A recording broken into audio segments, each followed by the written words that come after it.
Corría 1987, 2 años antes de la caída del muro. Aspillaga dirigía una consultora llamada Cuba Técnica, supuestamente relacionada con el comercio. No lo estaba. Era una tapadera. Aspillaga era un oficial de alto rango en la Dirección General de Inteligencia cubana. Aspillaga había sido nombrado agente de inteligencia del año en el Servicio Cubano de Espionaje en 1985. Había recibido una carta manuscrita de felicitación del mismísimo Fidel Castro.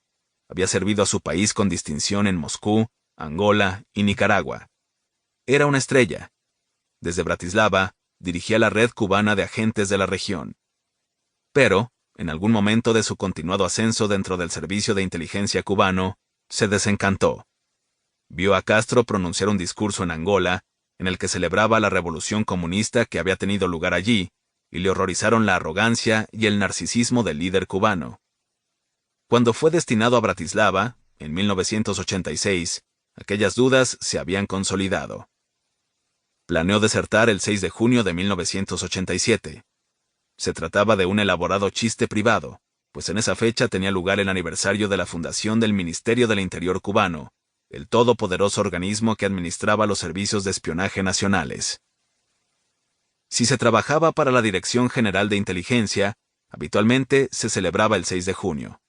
Habría discursos, recepciones y ceremonias en honor del aparato cubano de espionaje. Aspillaga quería que su traición escociese. Se encontró con su novia, Marta, en un parque en el centro de Bratislava. Era sábado por la tarde. Ella era también cubana, una de los miles de trabajadores cubanos invitados que había en fábricas checas. Como todos los cubanos en esa situación, tenía el pasaporte retenido en las oficinas del gobierno cubano en Praga. Aspillaga tendría que pasarla ilegalmente por la frontera. Tenía un Mazda propiedad del gobierno. Quitó la rueda de repuesto del maletero, perforó un orificio de ventilación en el suelo y le dijo que se metiera dentro. Europa del Este, en aquel entonces, todavía estaba separada del resto del continente. Los viajes entre un lado y otro estaban fuertemente restringidos. Pero Bratislava estaba solo a un rato en coche de Viena. Aspillaga había hecho el trayecto antes. Era conocido en la frontera y llevaba un pasaporte diplomático. Los guardas lo saludaron al pasar. En Viena, él y Marta abandonaron el Mazda, pidieron un taxi y se presentaron ante la verja de la Embajada de Estados Unidos. Era sábado por la tarde. Todo el personal superior estaba en casa.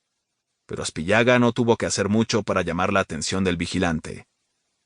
Soy un agente de la inteligencia cubana. Soy comandante de inteligencia.